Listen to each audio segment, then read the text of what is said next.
நான் இப்பவே வர கிறிஸ்டி அப்படின்னு சொல்லி மோத்தி அங்கிருந்து அதோட வீட்டுக்கு வேகமா ஓடி போச்சு. அட மோத்தி நில்லு, எங்க ஓடிக்கிட்டு இருக்க? கண்டிப்பா அந்த கழுதையோட வேலை தான் இது. நான் சீக்கிரமா வீட்டுக்கு போய் ஆகணும் அப்படின்னு சொல்லி மோத்தி அவனுடைய வேகத்தை இன்னும் அதிகமாக்குனான். 10ல இருந்து 15வது நிமிஷம் அவன் அவனுடைய வீட்டுக்கு போய் சேர்ந்தான். அப்ப அங்க மோத்தி பார்த்தா கழுதையும் கழுதையோட நண்பர்களும் ஒன்னா நின்னுக்கிட்டு இருந்தாங்க. சீக்கிரமா ஆரம்பிங்க ஆரம்பிங்க, எல்லா பொருளையும் அந்த பக்கம் இந்த பக்கம் தூக்கி போடுங்க. முதலாளி எந்திரிச்சதும் எல்லாமே அல்லோ கல்லமா பார்த்து அவங்க வருத்தப்படுவாங்க.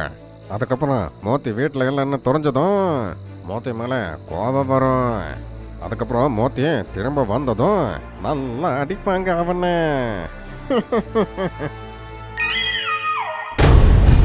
அப்பதான் மோத்தி அங்க வந்தான். அவன் சொன்னான், அப்படிலாம் நடக்காது.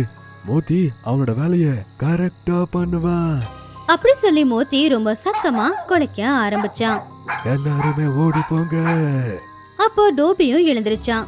அட இவ்வளவு விலங்கு வந்திருக்கு. அவன் பெரிய குச்சி எடுத்தா 3 பேரையும் அடிச்சு அங்கிருந்து துரத்தி அனுப்புனான். 2-3 அடி யானைக்கும் பட்டுச்சு. அப்புறம் எருமைக்கு 5 அடி. அதுக்கப்புறம் அவங்க 3 பேரும் தப்பிச்சு அங்கிருந்து ஓடி போயிட்டாங்க.